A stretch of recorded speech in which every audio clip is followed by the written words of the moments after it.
Hello everyone, welcome to our channel उड़ान सपनों की।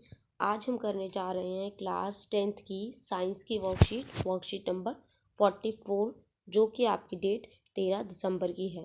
तत्वों का आवर्त वर्गीकरण हम पढ़ेंगे। हमारे आसपास के पदार्थ तत्व मिश्रण एवं यौगिक के रूप में उपस्थित रहते हैं। तत्व ऐसे पदार्थ हैं जो एक ही प्रकार के अणुओं से मिलकर बने हैं। तो जो आपके तत्व हैं वो क्या होता है, वो अणुओं से मिलकर बने होते हैं और एक ही जैसे अणुओं से मिलकर बने होते हैं, जैसे सोडियम, सोना, मैग्नीशियम आदि।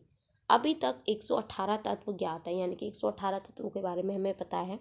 इनमें से केवल 98 तत्व प्राकृतिक रूप से मिलते हैं, यानी कि हमें जो प्रकृति ने दिए 98 तत्व हैं।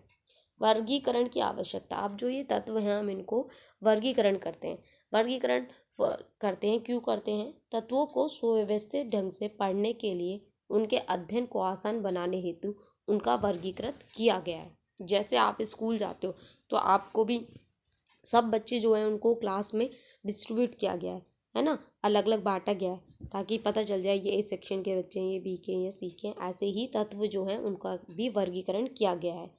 सबसे पहले ज्ञात तत्वों को धातु एवं अधातु के रूप में वर्गीकृत किया है। तो जितने भी पहले तत्व हैं उनमें से हमने ढूंढा धातु कौन सी है और अधातु कौन सी है। फिर उनके जैसे जैसे तत्वों एवं उनके गुण धर्म के बारे में हमारा ज्ञान बढ़ता गया, वैसे वैसे उन्हें वर्गीकृत करने का प्रयास किया गया। फिर उन्हें क्या कर दिया गया? वर्गीकृत कर दिया गया। तो ये बहुत सारे साइंटिस्ट ने अलग अलग अपने तरीके से बताया कि भाई हम इसको ऐसे कैटेगराइज करेंगे और इसको ऐसे करेंगे। सबसे पहले डोबेराइनर के ट्रिक। तो इन्होंने क्या कहा? सन 1817 में डोबेराइनर, एक जर्मन विशेषज्ञ, ने समान गुण धर्म वाले तत्वों के समूह में व्यवस्थित करने का प्रयास किया। इन्होंने क्या किया? जो जिनके समान गुण धर्म थे, यानी कि प्रॉपर्टीज जिनकी सेम थी, उनको सेट करने की कोशिश की गई। जब तत्वों को उनके बढ़ते हुए परमाणु भार के अनुसार क्रमवार में लगाया गया, तो जो 3 तत्व समूह प्राप्त होते हैं उन्हें त्रिक कहा जाता है। जैसे बढ़ते हुए क्रम में बता दिया इन्होंने कि भाई ऐसे, तो जो 3 तत्व मिल गए तो 3 हो गए, 3 का मतलब त्रिक हो गए।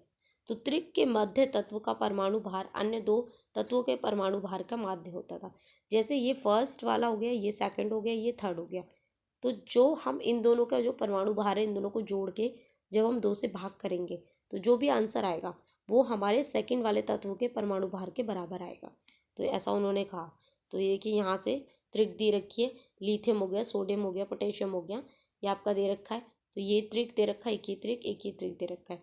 तो इसमें एग्जाम्पल देखिए, उदाहरण के लिए लिथियम, ये लिथियम हो गया, सोडियम पोटेशियम वाला त्रिक देख लेते हैं। तो ये परमाणु द्रव्यमान दे रखे हैं आपके, ठीक है। लिथियम का दे रखा है, सोडियम का दे रखा है और पोटेशियम का दे रखा है। लिथियम और पोटेशियम, तो ये लिथियम और पोटेशियम फर्स्ट और लास्ट हो गया, फर्स्ट और थर्ड हो गया। इन दोनों का जब हम परमाणु भार जोड़ेंगे, परमाणु द्रव्यमान जोड़ेंगे और औसत निकालेंगे, मतलब जोड़ के 2 से भाग करेंगे, तो 22.95 आएगा, मतलब 23 ही हो गया ये।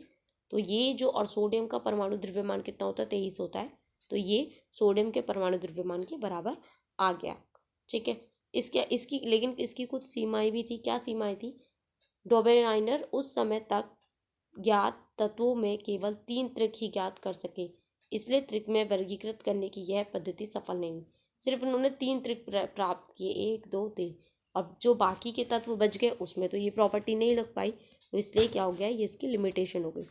फिर न्यूलैंड्स का अष्टक सिद्धांत। फिर न्यूलैंड्स आए, उन्होंने अपना अष्टक सिद्धांत दिया। वो क्या है?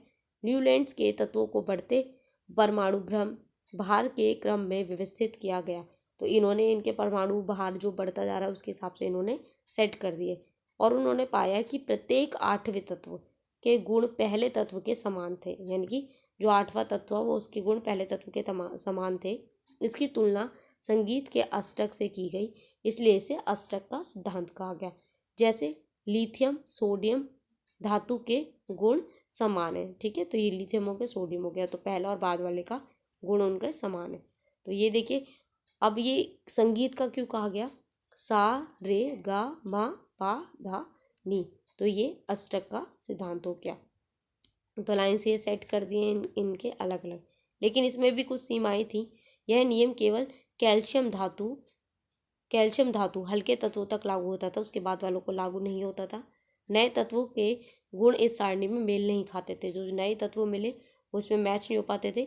सारणी में तत्वों को समंजित करने के लिए न केवल दो तत्वों को एक साथ रख दिया, बल्कि असमान तत्वों जिनके गुणों में कोई समानता नहीं थी उनको भी एक साथ रख दिया। तो इन्होंने बिना गुण मैच किए सबको एक साथ रख दिया, तो इसलिए सब इसकी क्या है, लिमिटेशंस है। क्वेश्चन देखते हैं। फर्स्ट, तत्वों को वर्गीकरण करने की आवश्यकता क्यों थी?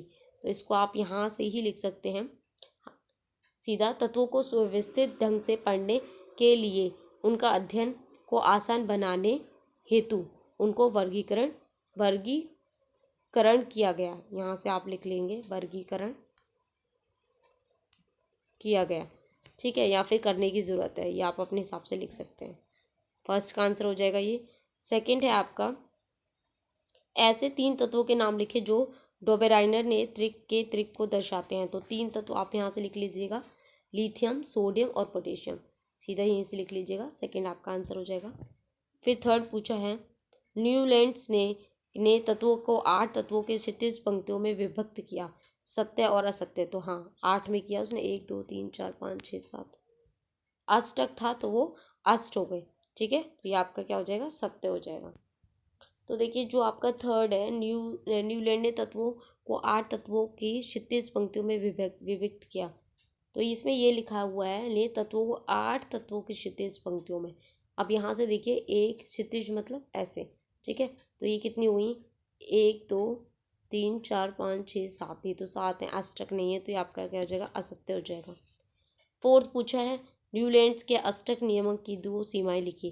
तो 2 सीमाएं आप फोर्थ का आप यहाँ से 2 सीमाएं लिख लेंगे ऊपर वाली, ठीक है।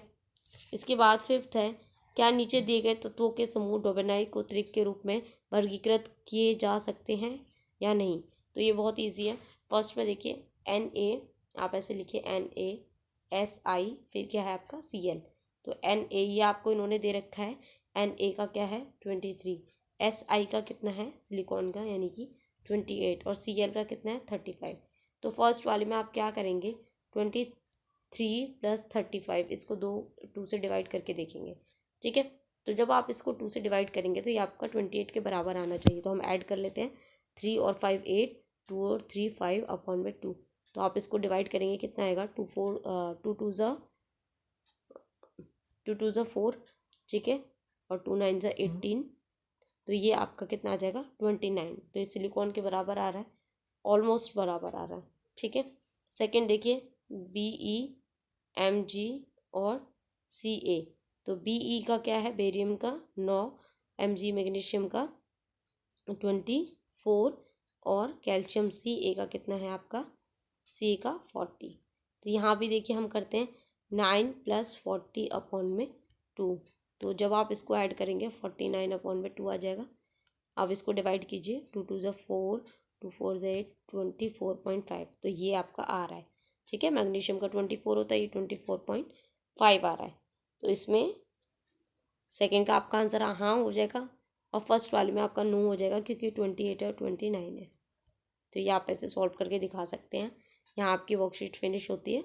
आई होप आपको अच्छे से समझ में आई हो। तो चैनल को लाइक करें, सब्सक्राइब करें, कमेंट करें और अपने फ्रेंड्स के साथ शेयर ज़रूर करें। Thanks for watching.